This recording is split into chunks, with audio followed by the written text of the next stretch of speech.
M News కి స్వాగతం. మాఘమాసం శుక్లపక్షం పౌర్ణమిని పురస్కరించుకుని పశ్చిమ గోదావరి జిల్లా భీమవరం పంచారామ క్షేత్రంలో ఎమ్మెల్యే గ్రంథి శ్రీనివాస్ దంపతులు ప్రత్యేక పూజలు జరిపారు. పంచారామ క్షేత్రమైన సోమేశ్వర స్వామి ఆలయంలో స్వామివారికి ప్రత్యేక అభిషేకాలతో పాటుగా అన్నాభిషేకం, రుద్ర పాశుపత హోమం నిర్వహించారు. 11 మంది ఋత్వికులతో రుద్ర పాశుపత హోమం, పాశుపత పూర్వక మహాభిషేకం, ఏకాదశ పూర్వక అభిషేకం నిర్వహించారు.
नमस्ते देवदेवेश, नमस्ते परमेश्वर, नमस्ते वृषभारूढ़ नकाराय नमो नमः।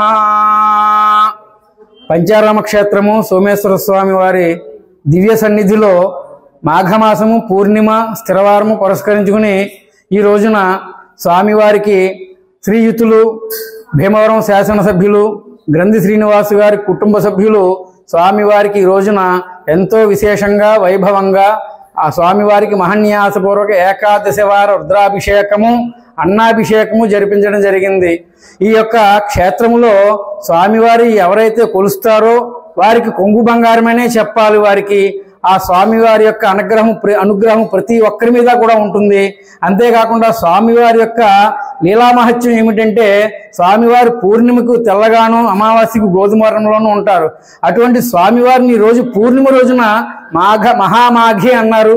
ఆ మహామాఘి రోజున చక్కగా అనేక మంది వేద పండితులతోటి పురజనులతోటి శ్రీయుతులు శాసనసభ్యులు గ్రంథి శ్రీనివాసు గారు ఇక్కడ అన్నాభిషేక కార్యక్రమాన్ని నిర్వర్తించారు. లోక కళ్యాణం కోసం, లోక సంరక్షణం కోసం అని చెప్పి ఆయన చేసినటువంటి ఈ యొక్క అన్నాభిషేక కార్యక్రమంలో అనేక మంది భక్తులు పాల్గొన్నారు. వారందరికీ కూడా స్వామివారి యొక్క కృపా కటాక్షాలు కలుగుతాయి. అంతేకాకుండా ఈ ప్రాంతంలో అన్నాభిషేకం అనేటువంటిది ఎక్కువగా జరిగేటువంటి అవకాశం లేదు. ఎంతో కాలం క్రితం ఎవరో ఒక భక్తులు చేశారు. మరలా ఈ రోజున ఈ గ్రంథి శ్రీనివాస్ గారి యొక్క కుటుంబ సభ్యులు ఈ అన్నాభిషేకాన్ని జరిపించడం జరిగింది. అన్నాభిషేకం చేయటం వల్ల వచ్చేటువంటి ఫలితం ఏమిటంటే రాజ్యాధికారము, అంతేకాకుండా మనం ఏదైతే కోరికలు అనుకుంటామో ఆ కోరికలన్నీ కూడా నెరవేరుతాయి. సోమేశ్వర స్వామి యొక్క కృపా కటాక్షాలతోటి 50 మంది భక్తులు కూడా ఆయురారోగ్య ఐశ్వర్యాలతో తొలతూగుతూ ఉండాలని ఆ స్వామివారిని దర్శించుకుంటూ సేవించుకుంటూ వారు ఇహమునందు పరమునందు కూడా స్వామివారికి అనుగ్రహ ప్రీతిపాత్రులు అవ్వాలని కోరుకుంటూ సర్వే జనాః సుఖినో భవంతు, సమస్త సన్మంగళాని భవంతు, నిత్యశ్రీరస్తు, నిత్యమంగళాని భవంతు. మరిన్ని తాజా వార్తా విశేషాల కోసం M News ని సబ్స్క్రైబ్ చేయండి, మీ మిత్రులకు షేర్ చేయండి.